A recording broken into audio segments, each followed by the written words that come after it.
बिस्मिल्लाहिर्रहमानिर्रहीम। अस्सलाम वालेकुम नाज़रीन, मैं हूँ महरीन सब्ताइन। देख रहे हैं आप मेरा यूट्यूब चैनल और फेसबुक पेज। नाज़रीन, सऊदी अरब के कवानीन कुछ ऐसे हैं जिनके बारे में आपको जानना बहुत ज़रूरी है, क्योंकि हम एज़ मुस्लिम्स ख़ास तौर पे पाकिस्तान में हो, हिंदुस्तान में हो, किसी भी मुल्क, इंडोनेशिया, मलेशिया, कहीं से भी हम सऊदी अरब हमारा जाना ज़िंदगी में होता तो है ही। जहाँ अकीदत होती है, मोहब्बत होती है, तो इस अकीदत और मोहब्बत का सफ़र भी होता है। यकीनन आप समझ गए मेरी बात, यानी कि खाना काबा, मस्जिद नबी सल्लल्लाहु अलैहि वसल्लम और इन मकामात की ज़ियारत जो है ये हर मुसलमान की दिली ख्वाहिश होती है।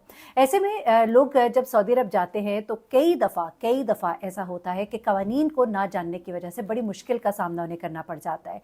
कई दफ़ा कुछ ऐसी चीज़ें होती हैं जिनके बारे में चूँकि वो नहीं जानते तो अनजाने में बहुत बुरे फंस जाते हैं। मैंने एक सिलसिला शुरू किया था, पीछे भी मैंने कई इन्फॉर्मेशन आपके साथ शेयर की थी, जहां पर कुछ फैमिलीज जब वहां पर गई तो उन्हें किस तरह की मुश्किलात का सामना करना पड़ा, जिनमें खास तौर पर आप जब वहां पर जाते हैं, वहां पे जाके आप कोई टैक्सी करते हैं या वहां पे जाके आपने कोई होटल लेना होता है या वहां पे जाके आपने अगर किसी पे कोई ट्रस्ट किया है या किसी ने आपके पास सामान रखवाया है, इससे मुतालिक मेरी बहुत सी वीडियोस जो है मेरे इस चैनल पर मौजूद है, जिनमें बेसिक मकसद आपको आगाही देना है। ये वीडियो जो है हमारे भाई हैं, यूट्यूबर है और तनवीर उनका नाम है, उनके साथ एक फैमिली ने शेयर की और मैंने उनकी ज़ुबानी सुनी और मैंने चाहा कि इस वीडियो को मैं आप तक भी पहुंचाऊं ताकि आप लोग भी इस वाक़े को जान सकें। और इसी से जुड़ी कुछ और वाक़यात भी हैं जो मेरे सामने कई दफ़ा आए हैं, कई दफ़ा इस सफ़र पर जाते हुए और कुछ लोगों से मुलाकात के दौरान भी कुछ बातें इस तरह की मुझे मालूम हुई, तो मैं उन बातों को भी आपके साथ शेयर कर दूंगी। मुख्तसरन ये जो वाक़या है ये पेश आया पाकिस्तानी एक फैमिली के साथ। ये पाकिस्तानी फैमिली सऊदी अरब रियाज में मुकीम है। अच्छा, अब एक ये ऐसी फैमिली है जो वहाँ पर रहती है, वहाँ के कवानीन से वहाँ पर रहने वाले ज़्यादा वाकिफ़ होते हैं बनिस्बत उनके जो ओकेजनली वहाँ पर जाते हैं, विजिटर्स के तौर पर जाते हैं। अब ये फैमिली वहाँ पर रहती थी, लेकिन उसके बावजूद उनसे इतनी बड़ी गलती होती है कि जिसके बाद वो एक बहुत बड़ी मुसीबत में फंस जाते हैं और अगर वो अपना प्रूफ देने में नाकाम हो जाते तो सारी ज़िंदगी के लिए इन साहब की जो बेगम है उन्हें हवालात के पीछे ज़िंदगी जो है वो गुजारना पड़ती। ना सिर्फ ये बल्कि इस पर उनको शदीद किस्म की मुश्किलात का सामना भी करना पड़ सकता था, जिसमें कि सख्त से सख्त सजाएं जो हैं वो भी दी जाती हैं। अब होता जनाब कुछ इस तरह से है कि ये साहब बताते हैं कि इनकी बेगम जो है वो शाम को अक्सर औकात पार्क में जाया करती थी। घर के करीब ही एक पार्क था और वहाँ पर वो ख़वातीन जो हैं बहुत सी वो भी वहाँ पर जाया करती थी, वो भी उनके साथ चली जाती थी, कभी अकेले चली जाती थी, थोड़ी देर में बाकी दोस्तें भी पहुँच जाती थी, उनके साथ ये बैठती थी। यकीनन वहाँ पे जब वो बैठती होंगी तो मैंने जो जिस तरह के मनाज़िर वहाँ पे देखे हुए हैं कि जो कम्युनिटी खासतौर पे जो पाकिस्तानी कम्युनिटी की ख़वातीन हैं वहाँ पे वो दरी वगैरह बिछाती हैं, फिर उसके बाद घर से वो कहवा चाय बनाकर लाई होती हैं, वो बैठ के पिया जाता है, मशरूब के साथ कोई ना कोई मिठाई या कोई खाने पीने की चीज़ जो है वो भी ले जाई जाती है। ये हमने अक्सर औकात मस्जिद नबी सल्लल्लाहु अलैहि वसल्लम में भी ये मनाजिर बहुत देखे होते हैं, मस्जिद अल हराम में भी देखते हैं, लेकिन मस्जिद नबी में ये मनाजिर मैंने ज़्यादा देखे हैं बनिस्बत खाना काबा के, क्योंकि खाना काबा का ज़रा एक और किस्म का वो एनवायरनमेंट होता है और वो एक और ही जलाल है अल्लाह के घर का। तो मस्जिद नबी सल्लल्लाहु अलैहि वसल्लम में ख़वातीन इबादत के बाद बाहर सहन में बैठकर चाय भी पीती हैं, एक दूसरे को देती भी हैं और खाती पीती भी हैं। इसी तरह से पार्क में जाने का भी एक ट्रेंड जो है वहाँ पर काफ़ी है। अच्छा, अब ये जो खातून है इनकी बेगम बापर्दा थी और ये निकलती हैं घर से और घर से निकल कर ये रुख करती हैं पार्क का। पार्क में जब वो एंटर होने लगती हैं तो वहाँ पर कुछ जगहों पर कुछ मुकामात पर चेकिंग भी होती है, तो उस जगह पर भी चेकिंग होती थी। जब चेकिंग हुई और इनका पर्स जो है वो खोला गया तो इस पर्स में से एक ऐसी चीज़ मिली जिसने वहाँ पर जो ख़वातीन हैं और जो ख़वातीन पुलिस और जो मर्द है उन्हें चौकन्ना कर दिया। उन्होंने एक से दूसरे को दिखाया, दूसरे से तीसरे को दिखाया, आंखों आंखों में इशारे किए गए और इस खातून को जो है रोक लिया गया। बाकी सब ख़वातीन को अंदर जाने दिया गया, उन्हें रोक लिया गया। जब उन्हें रोक लिया गया और उनसे कहा गया कि ये आपके पर्स में से क्या निकला है, तो वो बड़ी हैरान हुई और कहती हैं कि ये तो मेरे पर्स में ही मौजूद होता है, मैं तो रोज़ ही लेकर जहाँ भी जाती हूँ मेरे पर्स में मौजूद होता है। अब ये बेसिकली एक पत्ता था, दवाइयों का एक पत्ता था, बल्कि कहा यह जा रहा है कि एक से शायद ज़्यादा ही पत्ते थे और वो चूँकि इकट्ठी ही दवाई ली थी एक डिब्बी में तो शायद उसके अंदर पत्ते मौजूद होंगे। अच्छा, अब वो कहती हैं कि ये तो मेरी वो दवाई है जो मैं रोज़ इस्तेमाल करती हूँ और रूटीन की दवाई है। उन्होंने कहा नहीं, ये तो दवाई ममनुआ है। अब आप कहेंगे ममनुआ दवाई और ये खातून रोज़ इस्तेमाल करती हैं, ये क्या बात हुई? तो मैं आपको बताती चलूँ कि कुछ अद्वियात ऐसी हैं जिन्हें बेसिकली तो डॉक्टर प्रिस्क्राइब करते हैं और ये अद्वियात जो है जहनी सुकून के लिए होती है। साइकेट्रिस्ट या साइकोलॉजिस्ट इस तरह की दवाइयाँ देते हैं और ये दवाइयाँ जहनी सुकून के लिए होती हैं।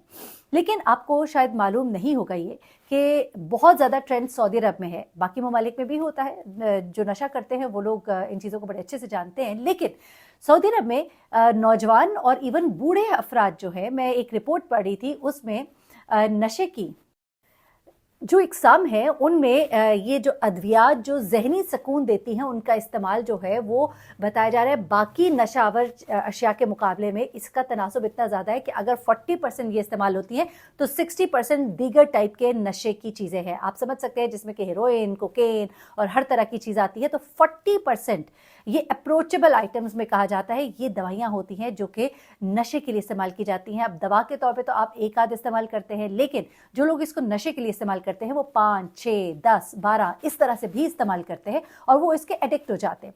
अब होता क्या है जनाब कि ये दवाइयाँ, और क्योंकि सऊदी अरब में नशे के हवाले से बहुत सख्त कवानीन है, मैं आपको बताती चलूँ।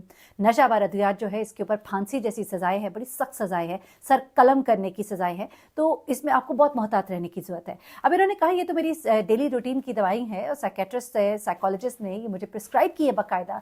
तो उन्होंने इस बात पर उनकी कोई बात ना सुनी और इनको फ़ौरन जो है थाने मुंतकिल कर दिया गया, इनको जेल मुंतकिल किया गया।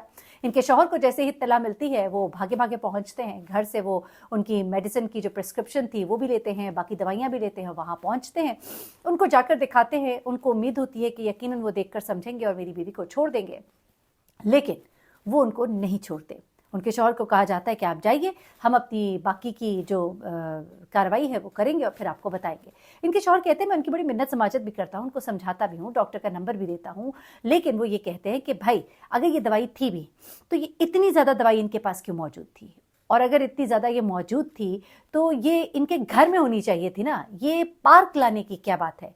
यहाँ पर आप बात समझ ही गए होंगे कि उनको ये लगा कि ये खातून जो है, ये बापर्दा खातून जो हैं, यहाँ पर आकर शायद दवाइयाँ नशा जो है वो सप्लाई करने आई हैं यहाँ पे पार्क में, चूँकि और भी लोग होते हैं, बच्चे भी होते हैं, जवान भी होते हैं, बूढ़े भी होते हैं, ख़वातीन भी होती हैं, तो ये यहाँ पर आकर गालबन ये दवाइयाँ सप्लाई करने की नीयत से आई हैं।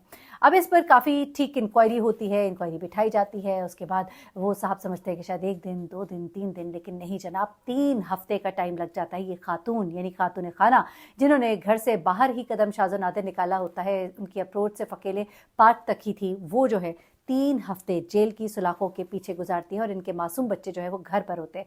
उसके बाद इनके शौहर कहते हैं बड़ी लंबी कार्रवाई और फिर बड़े प्रूफ और सबूत और बहुत सारी चीज़ों के बाद फाइनली उनकी बीवी को जो है रिलीज़ कर दिया गया। लेकिन वो कहते कि हर रोज़ मैं एक सूली पे लटका होता था, मुझे नहीं मालूम था कि उसे छोड़ा भी जाएगा, नहीं छोड़ा जाएगा, अब मेरे बच्चों का फ्यूचर क्या होगा, मैं काम पर जाऊंगा या मैं बच्चों के पास रहूंगा। ये तमाम चीज़ें जो है उनके लिए बड़ी ही परेशान कुन थी। और एक और चीज़ मैं आपको बताती चलूँ, ये दवाइयाँ हमारे पाकिस्तानी बहन भाई इवन हम ये करते हैं कि जो हमारी दवाइयाँ यहाँ पे डॉक्टर्स ने दी होती हैं तो वो तो दी होती है, हम उसके अलावा खुद से भी अपनी प्रिस्क्राइब की हुई दवाइयाँ जो है वो अपने बैग्स में रख लेते हैं। बैग्स में रख के हम सफ़र पे चले जाते हैं। यहाँ पर वो बताते हैं कि बहुत से ऐसे केसेस उस खातून ने जेल में देखे जो वहाँ पर लाई गई थी औरतें और मर्द जो कि कैरी कर रहे थे ये मेडिसिन, और एयरपोर्ट से उनको गिरफ्तार किया गया। जैसे ही वो लैंड किए सऊदी अरब एयरपोर्ट पर, वहाँ पर उन्हें वहाँ से पकड़ा गया और उन्हें थाने मुंतकिल कर दिया गया। यहाँ तक कि कुछ खवातीन तो ऐसी थी जो कुछ और दूसरी दीगर बुजुर्ग खवातीन के दवाइयाँ जो है वो उन्होंने अपने पर्स में कहीं रख ली थी और उस पर उनको पकड़ लिया। वो बता के थक गई कि ये उनकी है, लेकिन नहीं जनाब, आपने कैरी की हुई थी और आप इस मुल्क में ये इतनी तादाद में लेकर आई हैं। कुछ लोग तो जो है पूरा महीने का, जाहिर सी बात है लोगों का स्टे 30-30 दिन का भी होता है, तो बहुत ज़्यादा दवाइयाँ जो है वो कैरी कर रहे होते हैं। तो ऐसे में इन दवाइयों के हवाले से बहुत आपको मोहतात होने की ज़रूरत है। बेशक आपके पास डॉक्टर की प्रिस्क्रिप्शन भी हो, फिर भी आप कोशिश करें कि अगर कोई इस तरह की दवाइयाँ हैं